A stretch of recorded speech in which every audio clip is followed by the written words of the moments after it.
Hello.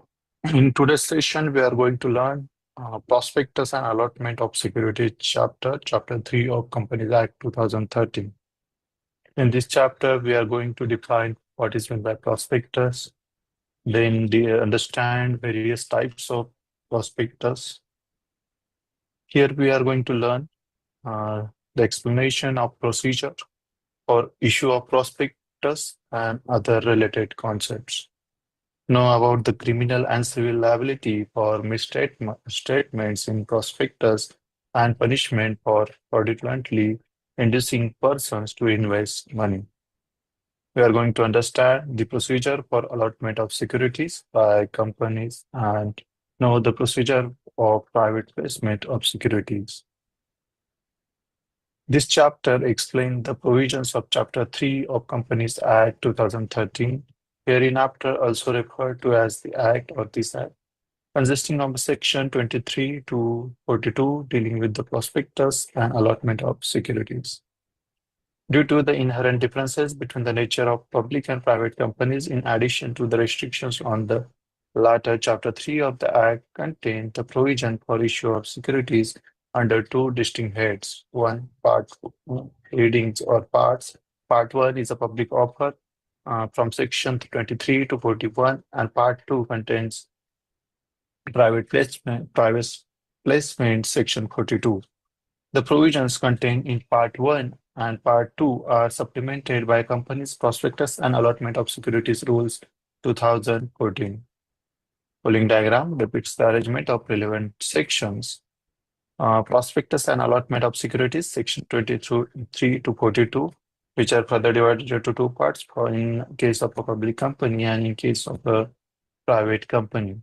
Issue of prospectus and related matters contained in Section 23, 26, 29, 31, 32, 25, 28, 27, and 40. Allotment of securities in Section 39. Penalties mentioned in Section 34, 35, 36, 37, and 447. Private placement in Section 42. Section 447 contains provision relating to punishment for fraud. Now we will have an introduction of this chapter. Chapter 3 consists of section 23 to 42, as well as the company's prospectus and allotment of securities rules 2014. One of the advantages that a company has over other forms of business is its ability to raise capital, either by public at large or from a set of identified persons.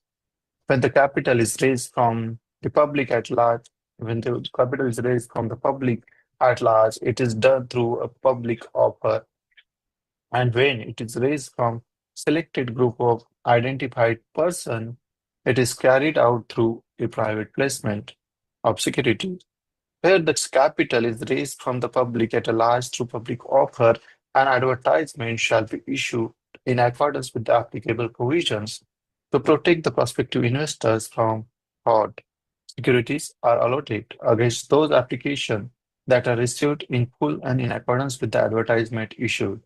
The securities may be listed on an appropriate segment of recognized stock exchange. This chapter will explain the provisions relating to the raising of capital, such that issue of prospectus, allotment of securities, and other matters incidental thereto. Now we will see Section 23. Section 23 defines types of prospectus, so public offer and private placement. As per Section 23, subsection 1, a public company may issue securities to public through prospectus, herein referred to as public, herein referred to as public offer.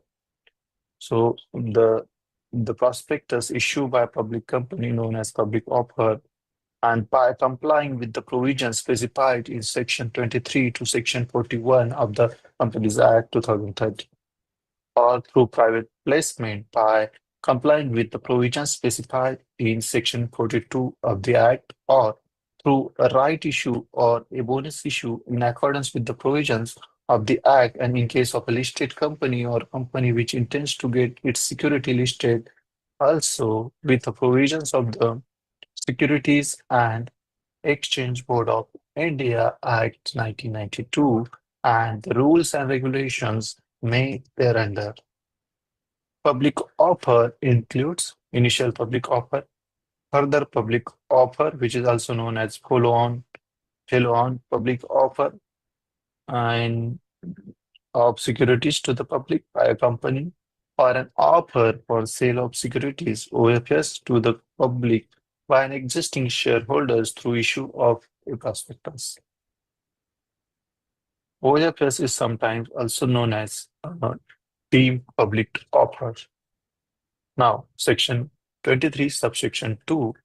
As per Section 23, subsection 2, private company may issue securities by way of right issue or bonus issue in accordance with the provisions of the Act, or through private placement by complying with the provisions specified in Section 42 of the Act. Now, we will summarize the Section 23 and its two subsections 1 and 2. Mode of issue for public company and private company. Mode of issue, if for public offer is only allowed for public company as per Section 23, subsection 1, and private placement is allowed to both public and private companies. Right issue and bonus issue are applicable to both public company and private company. Compliance with SEBI rules and regulation is applicable to public company and the company which intends to get its security listed on recognized stock exchange. A private placement and private company, there is no need to comply with SEBI rules and regulation. Now, various modes of issue of securities available to public company or a private company are depicted in the following diagram for the better understanding. Issue of securities for public company, it can issue its securities by prospectus or public offer, then private placement, right issue, bonus issue. Private company can issue its securities to public through through not public, through selected group of identified persons through private placement and right issue and bonus issue. Prospectus or public offer of a public company can be issued through IPO, FPO, or OFS. IPO known as initial public offering. In FPO is a further public offering or further follow-on public offer. OFS is offer for sale or security, sale of securities. Now, security is a wider term, not restricted to equity, preference, or debenture, meaning of securities. As per Section 2, Clause 81 of Companies Act 2013, this term securities means the securities are defined in Clause H of Section 2 of Securities Contracts Regulation Act 1956, and the definition given thereunder provides securities includes shares, scrips, stocks, bonds, debentures, debenture stocks, and other marketable securities of a like nature in or of any incorporated company or other body corporate. It includes derivatives. It includes units or any other instrument issued by any collective investment scheme to the investor in such scheme. Securities receipts as defined in Clause G of Section 2 of Securitization and Reconstruction of Financial Assets and Enforcement of Securities Interest Act 2002. Units or any other such instruments issued to the investor under any mutual fund scheme. For the removal of doubt, it is hereby declared that the security shall not include any unit-linked insurance policy or scrips or any such instruments or unit by whatever name called, which provides a combined benefit risk on the life of the person and investment by such person and issued by an insurer referred to in Clause 9 of Section 2 of Insurance Act 1938. Any certificate or instrument by whatever name called issued to an investor by an issuer being a special purpose distinct entity which possesses any date. Just a second.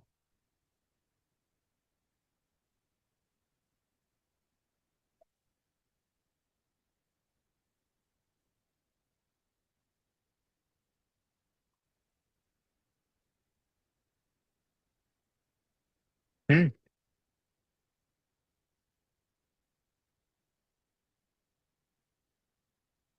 ठीक है ठीक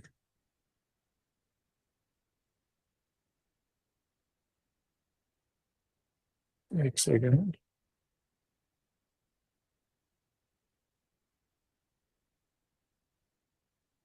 बरं.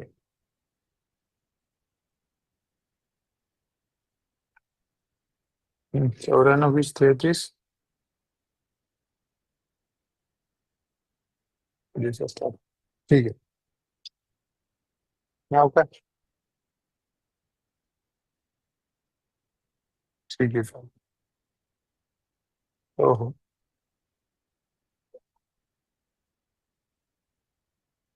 ठीक आहे.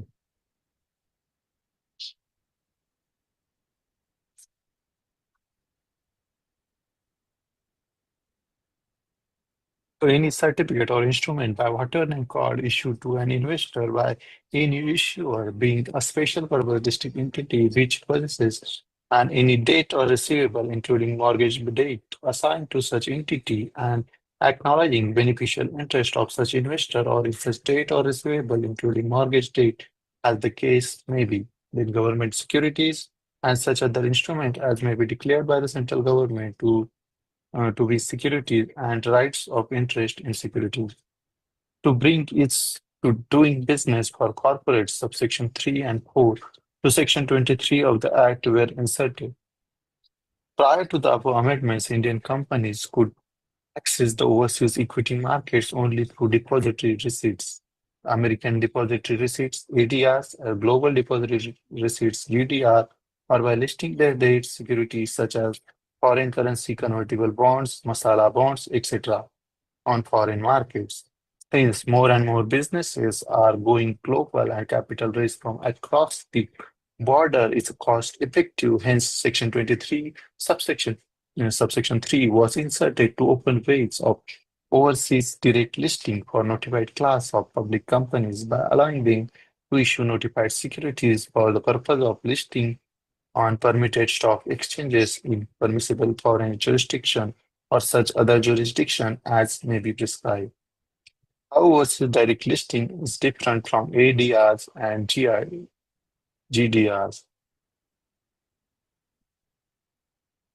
In direct listing, a domestic company can enlist itself with the stock exchanges of other countries without an intermediary.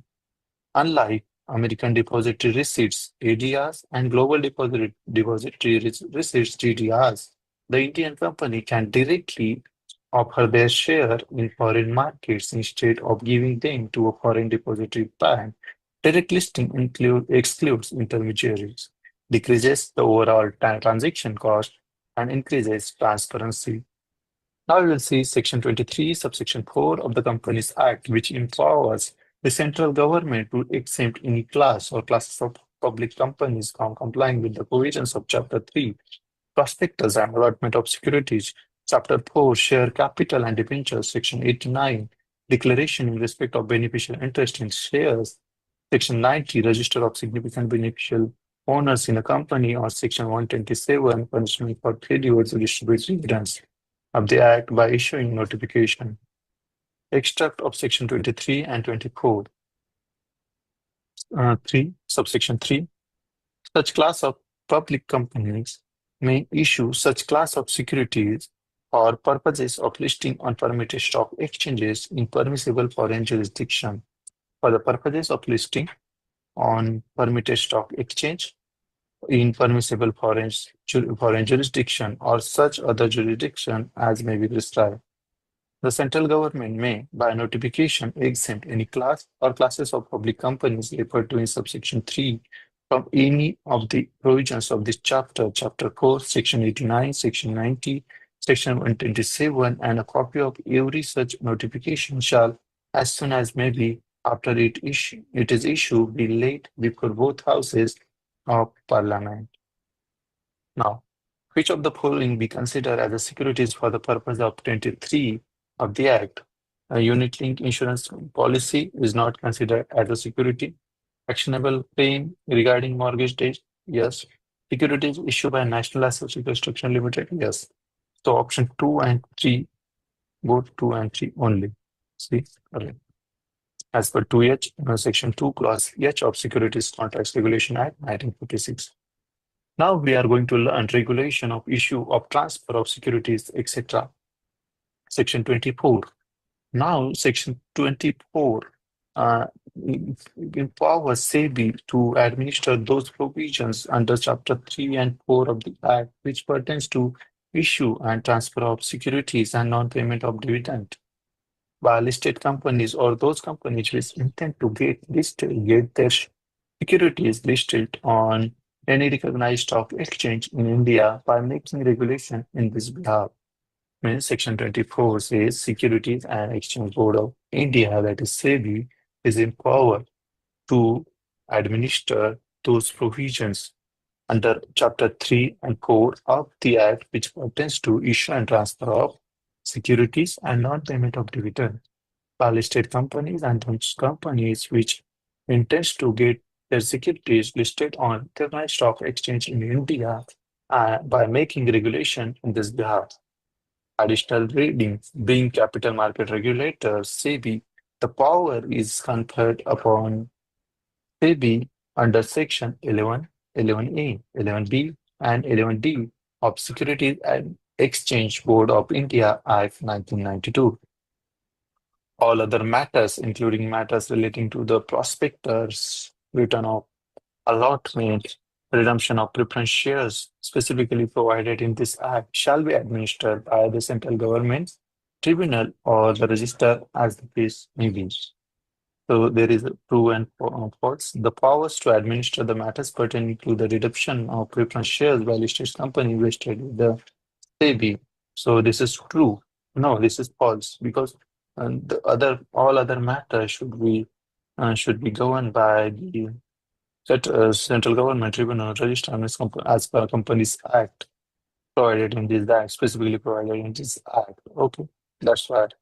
These powers, such as the powers of redemption of preference shares or return of allotment or relating to prospectus, should be governed by even for the listed company or the companies which intends to get their security listed on recognized stock exchange in India need to be administered as per Companies Act 2013. Now, here we are going to discuss about the prospectus, meaning of prospectus, Section 2, Clause 70 of the Act defines the prospectus. Prospectus means any document described or issued as a prospectus and includes a red herring prospectus referred to in Section 31, shelf prospectus referred to in Section 32, 31, or any notice, circular, advertisement, and other document inviting offers from the public for the subscription or purchase of any securities of a body corporate. So, as per Section 2, Clause 70, the prospectus means any document described or issued as a prospectus. It includes shell prospectus, it includes red herring prospectus. Shell prospectus is mentioned in Section 31 of the Companies Act 23 and red herring prospectus mentioned in Section 32 of Companies Act 23, 2013. And any notice, circular, advertisement, or other document and inviting offers from public for the subscription or purchase of any securities of a body corporate is known as prospectus. Now, the definition of prospectus has two limbs, means part and includes part. The four elements in totality, these four constituents can be appreciated through diagram presented below. Prospectus means any document described or issued as a prospectus. Then include shell prospectus as per Section 31, red herring prospectus as per Section 32, and any notice, circulars, advertisement, or any other document inviting subscription or purchase of the securities, subscription or purchase of any securities of any body corporate. Out of four constituents of prospectus definition, the first three are quite clear, but the fourth one, document inviting offer from the public, considered as a deemed prospectus or prospectus by implication, need to be decoded further that too in the context of Section 25. Our judicial pronouncement elaborated later. Other elements are also explained and elaborated at relevant place in this chapter. Now we will see what is the prospectus in section 25.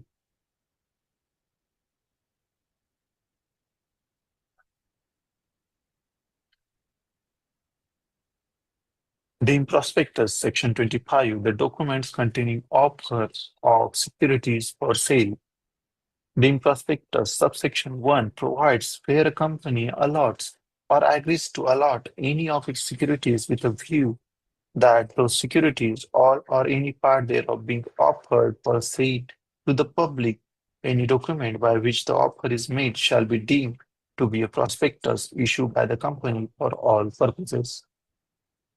All the enactments and rules of law containing provisions pertaining to prospectus matters to be stated, liability for misstatement shall apply to such deemed prospectus subject to section 25(3) and 20 and 25 subsection 4. The purpose of deeming provision is to protect gullible investor from various fraudulent practices. Presumption of view. Intent to offer securities for sale to public, subsection 1. As per subsection 2, the allotment is presumed to have been made with a view of offering them to the public where either of the following conditions fulfilled. Securities are offered to public within 6 months of allotment. Securities are offered to public within 6 months of allotment where the full consideration has not been received by the company at the date of offer to the public. So at the date of offer to the public, and the full consideration has not been received by the company or any one of this company, either of the following condition is fulfilled, then the allotment will be presumed to have been made with a view of offering them to the public. It means in case if any of the two conditions made, any of the above two conditions made, then issuing document shall deem to be a prospectus under subsection 1 of section 25, and subsection 1 and 2 to 6 subsection 25 are not exhaustive in nature. There may be certain other situations where issuing document may constitute as a deemed prospectus. For example, SEBI versus Kulam Paper Mills Limited, where a right issue is made to existing members with the right to renounce in favor of others. If the number of such others exceed 50, it also becomes a deemed prospectus, and all provisions regarding prospect, uh, public offer will be will be applicable to such prospectus. Now, requirements in case of deemed prospectus matters to be stated additionally. As per subsection 3, following matters need to be stated in deemed prospectus such that the document through which offer of securities to public is made under subsection 1, in addition to those which are required under section 26. 1. A statement of the net amount received and to be received as a consideration for the securities to which the offer relates. Then the time and place at which the underlying contract or allotment may be inspected. The time and place at which the underlying contract for the allotment may be inspected. So we have to mention the net amount received or to be received as a consideration for the securities to which the offer relates. Second, the time and place at which the underlying contract for the allotment may be inspected, and the person making the offer were named in a prospectus as directors in the company. Now, signing of deemed prospectus on behalf of the company. Further, as per subsection 4, it is sufficient if the document deemed prospectus through which offer of securities to public is made under subsection 1 on behalf of the company is signed by its two directors. So it could be signed by as two directors. And then it will have true and false. The matter specified under section 25(3) need to be stated in substitution of the matter stated in under section. No, not in substitution. In addition, it should be added. So this is false. Section 25(3) provides three matters that needs to be stated in addition. In addition to the matters required to be stated in prospectus under Section 26 of Companies Act 2013. Additional reading for better understanding only. Let's have some additional reading.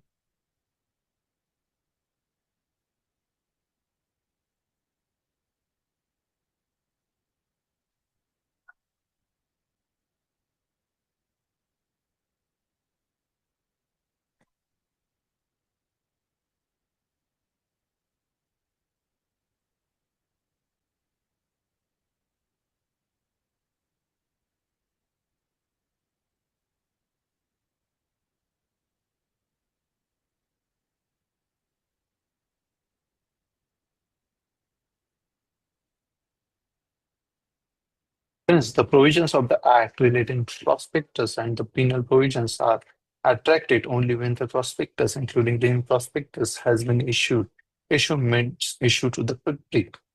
Hence, in the context, invitation to public, inviting offer from the public or offer of the securities for sale to public to valid question arise here.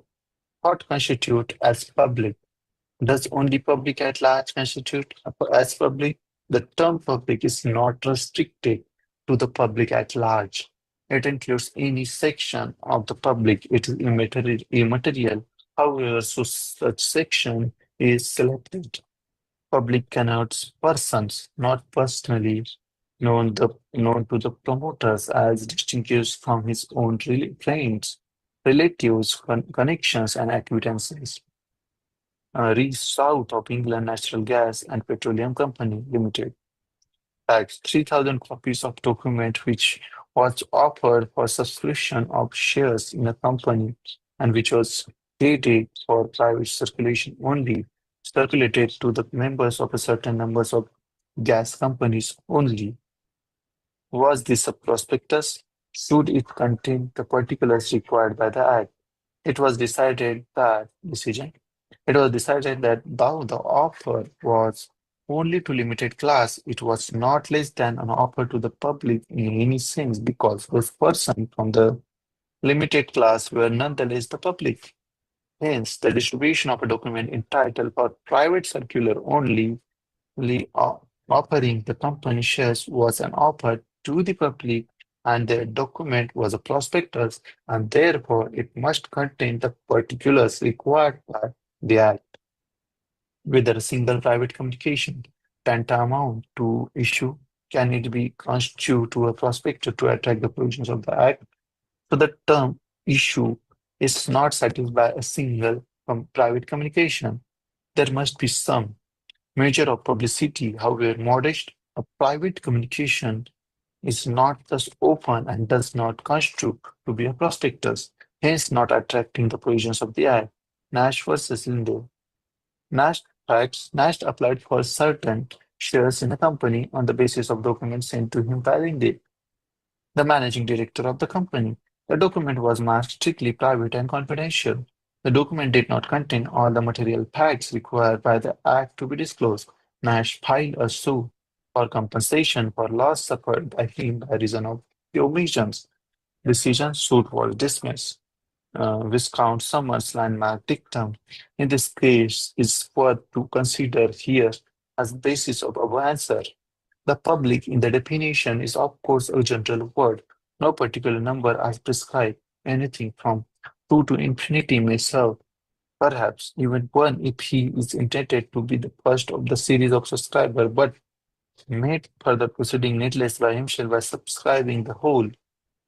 The point is that the offer is such as to be open to anyone who brings his money and applies it in due from whether the prospectus was addressed to him on behalf of the company or not.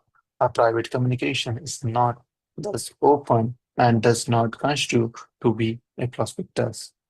Now we will have an illustration, the question and answer.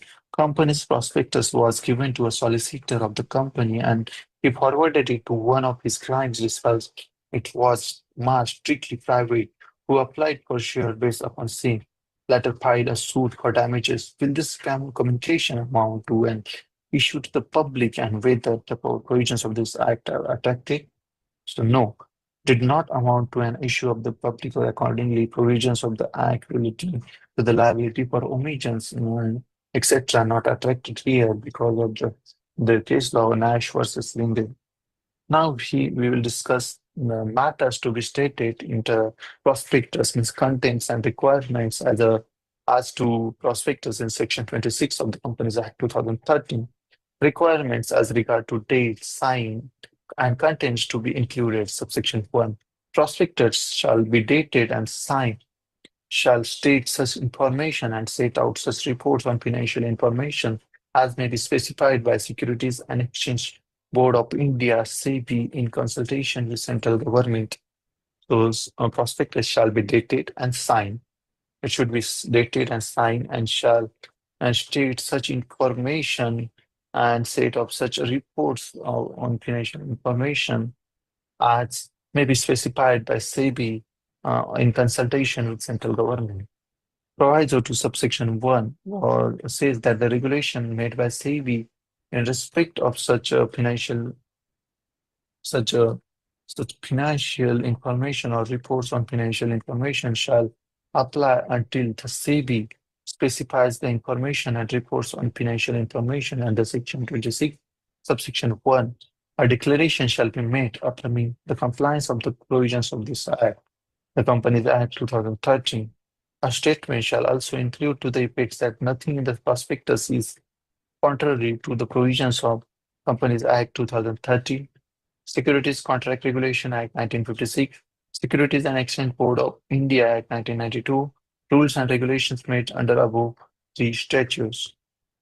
Here, um, a declaration shall be made upon the compliance of the provisions of this Act, Companies Act 2013, and a statement shall also include to the effect that nothing in the prospectus is contrary to the provisions of Companies Act 2013, Securities and Contracts Regulation Act 1956, and Securities and SEBI 19 Securities Exchange Board of India Act 1992, then rules and regulations made under the above three statute. Okay, now we will see the provisions of Section 26, subsection 1 shall not apply. Subsection 2, a prospectus. If the prospectus issued to existing members or debenture holders of a company, if a prospectus issued to existing members or debentures holders of the company, if a prospectus issue relating to the shares or debentures which are in all respects uniform with the shares and debentures previously issued or for the time being dealt in or quoted on a recognized stock exchange. Now, we will have the discussion over the date of publication of prospectus explanation to subsection 3. The date indicated in the prospectus, uh, the date indicated in the prospectus shall be deemed to be the date of its publication. Filing of a signed copy with registrar, subsection 4. Prospectus shall not be issued unless signed copy of such prospectus has been delivered to the registrar for filing. Such copy shall be is signed by every person who is named as either director or proposed director in such prospectus. It should be signed by every person who is named as either a director or proposed director in such prospectus. Duly authorized attorney can sign in a representative capacity. So here, the point to be noted that duly authorized attorney can sign in a representative capacity. For example, Ms. Sarika, executive director of leading fintech company, has to fly to Davos to attend World Economic Forum meet, while company secretary of the company intended to file a copy of prospectus with the registrar upcoming. Ms. Sarika authorized in writing